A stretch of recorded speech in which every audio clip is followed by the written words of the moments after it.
रिश्ता जना करते हैं, ऐसे किया। मुझे नहीं पता था कैसे होता है जना वगैरह, कहते बाप ऐसे ही करते हैं। तो जब फिर मैंने मम्मा को बताया, फिर मम्मा ने मुझे बताया ये तो जना होता है। क्या ये बात आपके इल्म में नहीं थी कि ये करना गलत है? इल्म में थी, लेकिन वो कहते थे पापा इस तरह ही करते होते हैं। तो अगर किसी को बताया ना तो मैं देखना तुम लोगों का हाल क्या करता है, मेरे साथ तो पूरी दुनिया है, तो तुम लोगों का किसने यकीन करना है, और मैं फिर देखना तुम लोगों का हाल क्या करता।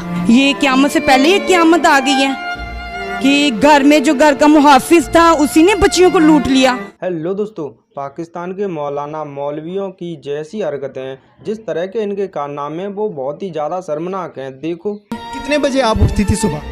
पहले 4 बजे उठते थे नमाज पढ़ के, तो फिर अच्छा, वो आपको रात को कितने बजे उठाता था और कितने बजे आपको रूम में बुलाता था? 3 बजे, 2 बजे, 12 बजे, जब मौका मिल जाए रात को ही उठाते थे। आप किसके साथ सोती थी वैसे? मामा के साथ। तो मामा को पता नहीं चलता था कि उठाने आया है वो? नहीं।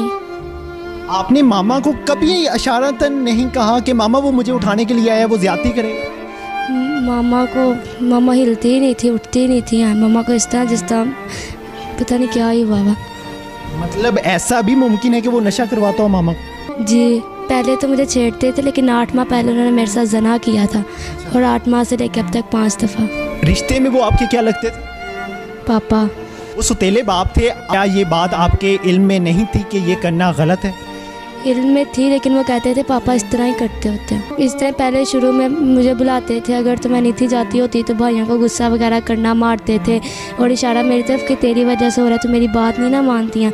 फिर मुझे मजबूरी उनकी बात माननी पड़ती थी, और कहते थे अगर किसी को बताया ना तो मैं देखना तुम लोगों का हाल क्या करता है, मेरे साथ तो पूरी दुनिया है, तो तुम लोगों का किसने यकीन करना है, और मैं फिर देखना तुम लोगों का हाल क्या करता। तो आपके खावन थे वो, आपने क्यों नहीं देख के एक दरिंदा शख्स के साथ कैसे एक औरत शादी कर सकती है? वो दरिंदा नहीं था, वो देखने में बिल्कुल नेक, सबसे दुनिया में सबसे नेक आदमी था।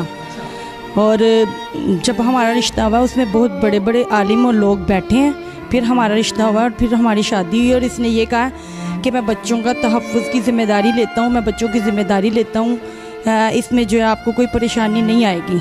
ये सब कुछ लिखा हुआ है और ये सब कुछ हुआ था। उसने कहा कि ये मेरी बेटियाँ हैं, और मैंने भी उससे इसीलिए शादी की थी कि इसकी अपनी बेटियां हैं। जब इसकी अपनी बेटियां, ये किसी की बेटी की तरफ नहीं देखेगा कभी भी नज़र उठा के। और मैंने उसके ऊपर इतना इत्मीनान किया कि अल्लाह के बाद मुझे यही था कि यही एक इंसान है नेक।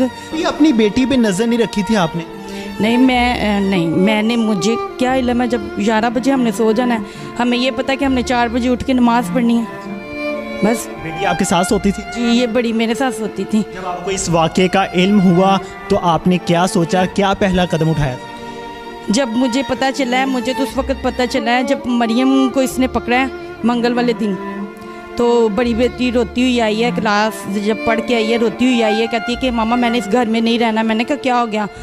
बच्चों को कोई झगड़ा हो गया। मैं उस वक्त जब क्लास पढ़ के आए 8 का टाइम था, मैंने कहा मैं नाश्ता बना लूँ फिर तुम्हारी बात सुनती हूँ, बच्चों को भूख लगी हुई थी, पढ़ के आए हैं। तो ये कमरे में चली गई और उससे बात करने लगी कि ये क्या है, कि पहले तुमने मुझे निशाना बनाया, मैं इसको बर्दाश्त नहीं करती, और तुमने कभी अपनी बेटियों के साथ भी ऐसा किया है?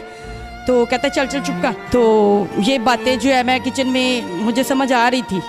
मैं फिर जब कमरे में गई हूँ बाद में, तो मैंने कहा क्या बात है? कहते कुछ भी नहीं है, ऐसी कभी कोई डांट दे तो रोने लग जाता है, रोने इनकी आदत है रोना, दादो डांटे तो रोने लग जाती है, यानी बात को इस तरह कर दिया, बच्चों के आपस में लड़ाई हो तो ये रोने लग जाती हैं, बात को गोलमोल कर दिया। चलो जाओ फातिमा, शाबाश, टेंशन नहीं लेनी, जाओ नाश्ता करो जाके।